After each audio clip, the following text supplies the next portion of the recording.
তোমাদেরকে বলবো, প্রবাসীদের যারা আত্মীয় পরিজন আছো, ওকেও একটু ভালো কথা বলো।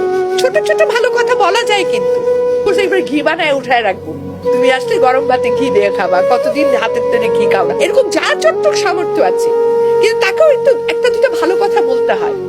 ওই মানুষটা কিন্তু দিন শেষে একটু ভালো কথা চায়, সারাটা দিন সে পরিশ্রম করে।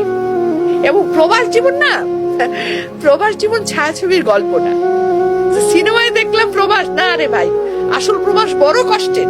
স্পেশালি এই আমাদের যে বেলটায় যে গালফ কান্ট্রি গুলো আছে, সৌদি আরব, তারপরে বলে কি বলে কাতার, কুয়েত, এই বাপরে বাপ। আমি কিছুদিন আগে মিশরে গেছিলাম, মানে মনে হচ্ছে কি শরীরের আমার কি বলে মগজ গলে গলে পড়ছে।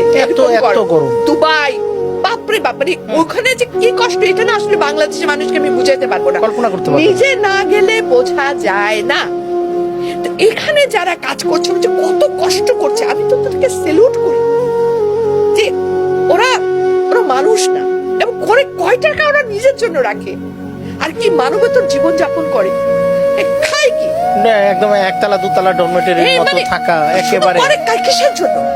একটা প্রবাসী যারা এরকম গালফ কান্ট্রি গুলোতে আছে, তারা যেরকম জীবন যাপন করে, যেটুকু খাওয়া দাওয়া করে, যেহেতু কষ্টে থাকে, এই কষ্টটা কেন করে? পরিবারের জন্য করে, পরিবারকে হাসি মুখে রাখার জন্য করে। এই পরিবারের কাছে আমার অনুরোধ যে প্লিজ তার কষ্টকে একটু মূল্যায়ন করো, তাকে একটু ভালোবাসো, বেশি কি আর তার লোকে একটু ভালো কথা বলো। সারাক্ষণ মানে সে ফোন করে মানে কিন্তু খালি অভিযোগ অভিযোগ অভিযোগ, নাই নাই নাই, দাও দাও দাও, অভিযোগ অভিযোগ। আরে এগুলো করে কি হয়, ওর ভেতরে একটা রুহের হায় হয়, সেও তো একটা মানুষ।